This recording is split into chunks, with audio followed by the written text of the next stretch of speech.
নাক দিয়া ভিতরে যাইতে দেয় না, মুখ দিয়ে ভিতরে যেতে দেয় না। আল্লাহ ওকে বলে দিছে তুই ঘুরা বেড়া, কোনো আপত্তি নাই। খবরদার যদি যুবকের নাকের ভিতর দিয়া গেলি, খবরদার যদি যুবকের মুখের ভিতর দিয়া গেলি, খবরদার যদি আমার বন্দার ভিতরে গেলি, খবরদার যদি আমার বান্দির ভিতরে গেলি। কে সুরক্ষা দিতেছে? এই জন্যই আমি বলছিলাম মানুষ মানুষ হিসাবে জন্ম নিলেই মানুষ হয় না। যদি হতো তাহলে মানুষকে আল্লাহ কোনোদিন জানোয়ার বলতেন না। আর মানুষ হওয়া ব্যতীত আল্লাহ কিনবে না, জান্নাত দিয়া কিনবে না। নাইলে এই দুনিয়া নিয়ে রাজি থাকতে হবে। আর রাযীতুম বিল হায়াতিদ দুনিয়া, দুনিয়া নিয়ে রাজি থাকতে হবে। দুনিয়া পাইলে আর কতটুকু পাইলাম? ও গাজীপুরের মানুষ, এই মজমাকে আমি জিজ্ঞাসা করতেছি, দুনিয়া পাইলে আর কতটুকু পাইলাম?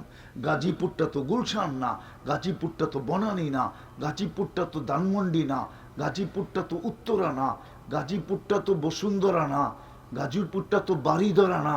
গুলশানের মানুষ না প্রথম শ্রেণীর নাগরিক, বাংলাদেশের প্রথম শ্রেণীর নাগরিক। সবচেয়ে বেশি ফ্যাসিলিটি পায় ওরা।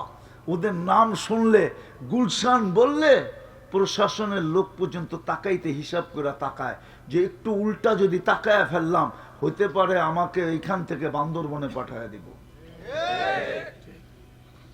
তাহলে আপনি আর আমি, তুমি আর আমি কি পাইলাম বলো? 16,000 টাকা স্যালারি কি পাইলা দুনিয়া? বলো কি পাইলা? না একটা ব্র্যান্ডের সোয়েটার, না ব্র্যান্ডের একটা সোয়েটার পাইলা, না ব্র্যান্ডের একটা প্যান্ট পাইলা, না তোমাদের হাতের ভিতরে, আমি যুবকদেরকে বলতেছি, 15 Pro Max তোমাদের হাতের ভিতরে কি? আইফোন কি পাইলা দুনিয়ার? কি পাইছো বলো? না একটা ভালো মন ইচ্ছা মতো খাওয়া পাইছো, যখন যা ইচ্ছা করে খাইতে পারো যায়, খাওয়াও তো যায় না, ঠিক না? কি পাইলাম দুনিয়া? তাহলে হারায় গেলাম কেন? আমি শেষ জায়গায় চলে আসছি। আসেন আল্লাহর কাছে তওবা করে নিজেকে মানুষের মতো মানুষ বানাই। রাজি মানুষের মতো মানুষ বানাইতে? রাজি? পাক্কা? কে কে রাজি দেখি? পাক্কা? তাইলে তওবা করতে হবে। কে কে তওবা করতে রাজি? যে আমি আল্লাহর কাছে তওবা করলাম, বলি মুখ দিয়ে, আল্লাহ আমি অতীত থেকে তওবা করলাম। নামাইশ সামনে একটা সুবর্ণ সুযোগ আসতেছে আমাদের। একটা মাসই যদি কাজে লাগাইতে পারি, খোদার কসম এই উম্মত বেশি বাঁচলে আর কতদিন বাঁচবে? 60-70 বছর। আল্লাহ রসুল বলে আমার উম্মতি বাইনা 60 ও 70।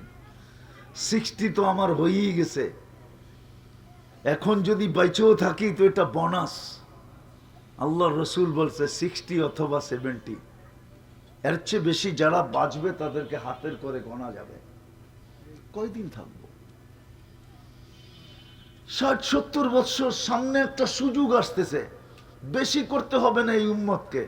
আমি তো বলি এই উম্মত যদি একটা মাসে কমর কাইসা আল্লাহকে রাজি করে, কমর কাইসা বোঝেন? কমরে গামছা বেঁধা, একটা মাস। সামনে রমজান আসতেছে, শাবান শুরু হয়ে গেছে, 3 তারিখে শবে বরাত হবে, তারপরেই 18 তারিখে রোজা শুরু হবে, 18 তারিখ দিন গিয়া রাত্রে মনে হয় প্রথম তারাবি হবে, 19 তারিখে প্রথম রোজা হবে। একটা মাসই যদি আল্লাহকে দিয়ে দিতে পারি, কমর কাইসা, 1 মাস, শুধু 1 মাস না, 1 মাস 70 মাসের সমান। 70 মাসে কয় বছর? 5-12 60, 5-12 5 বছর 10 মাস। 1 মাস কয় বছর? আবার আরেকটা রাত্র আছে 83 বছর। যোগ করলে কত হইল? 83 আর 5 কত? 88 বছর 10 মাস, আরো 4 মাস, 89 বছর 2 মাস, একটা মাস শুধু। এই মজমা যদি আজকে অঙ্গীকার করে যে রমজান সামনে আসতেছে, আমি জীবনে একটা এরকম রমজান আমার জীবনে রাখবো যে এই রমজানের ভিতরে আমার 1 ওয়াক্ত নামাজ কাজা হইতে দিব না, ছুটতে দিব না, রোজা ছুটতে দিব না। এই রমজানটাকে আমি আমার জীবনের শেষ রমজান আর সবচেয়ে বড় পুঁজি মনে করে আমি কাটায়া দিব। তাহলে একটা রমজানই এই উম্মতের জন্য যথেষ্ট। আমি একটা যুক্তি দিতেছি, কোন 80 বৎসরের বৃদ্ধ যদি মারা গেল আর আল্লাহর সামনে দাঁড়াইলো, আর আল্লাহ যদি জিজ্ঞাসা করলো কি নিয়ে আসছিস, তো ও বুকে হাত দিয়া বলতে পারবে এক রাত্র নিয়ে আসছি। আল্লাহ যদি চেতা বলে এক রাত্র, কেন চেতেন কেন? এক রাত্র তো 83 বছর। কোন রাত্র? লাইলাতুল।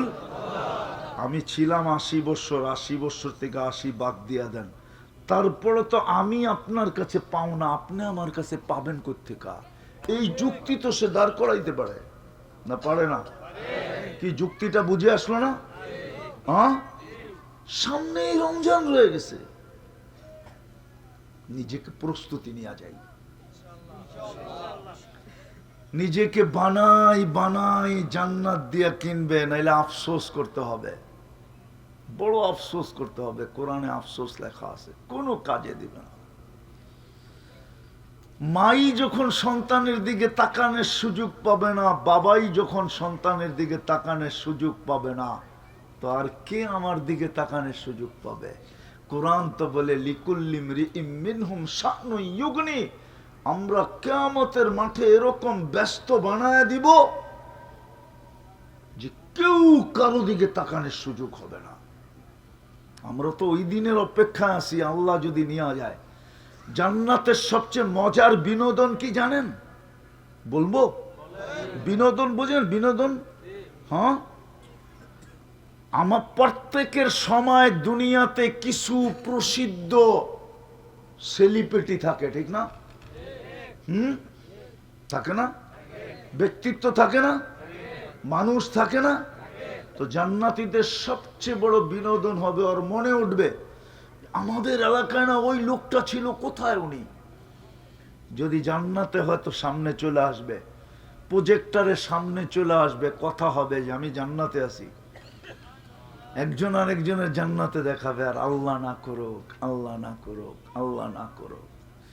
যদি প্রস্তুতি না নিয়ে গেল তো সামনে চলে আসবে, তখন জিজ্ঞাসা করবে আপনি এইখানে গেলেন কি করে? এটা হলো জান্নাতীদের সবচেয়ে জান্নাতের বড় বিনোদন। তারা বিনোদন করবে, এটা নিয়ে দেখতে চাবে একজন আরেকজনকে, প্রসিদ্ধ লোকগুলাকে দেখতে চাবে, তার যুগে যেই লোকগুলা ছিল এরা কোথায় আজকে। তো জান্নাতে এটা হবে জান্নাতীদের সবচেয়ে বড় বিনোদন, দেখতে চাবে। জান্নাতে হলে তো কোনো কথাই নাই।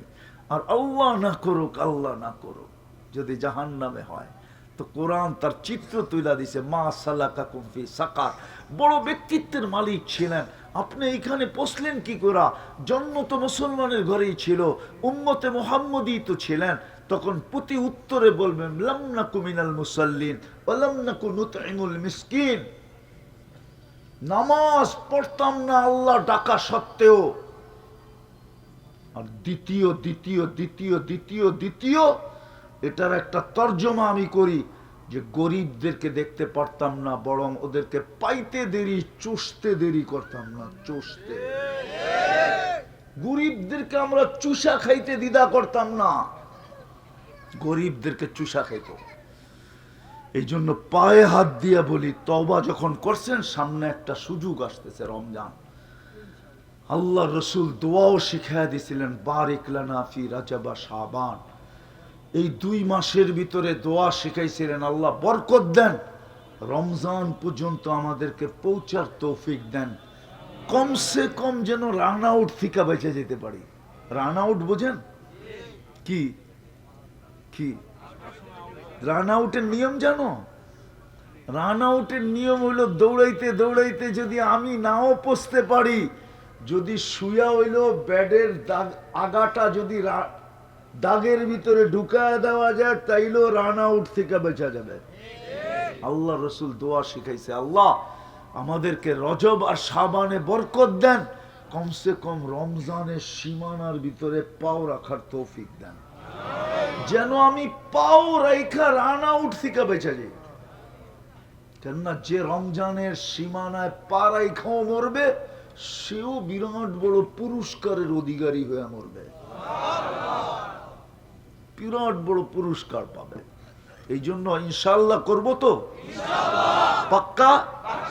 এইবার রমজান অন্যরকম উদযাপন হবে তো, হ্যাঁ, যে এক ওয়াক্ত নামাজও আমি ছাড়বো, পাক্কা ওয়াদা, হ্যাঁ। আল্লাহ আমাদেরকে কবুল করেন। ওটাও ঠিক করবো না, এখন পাগড়ি দিব, তারপরে ইনশাআল্লাহ পরিসমাপ্তি ঘটে যাবে। সম্মানিত উপস্থিত শ্রোতা মন্ডলী, রাউজাতুল উলুম মাদ্রাসা এবং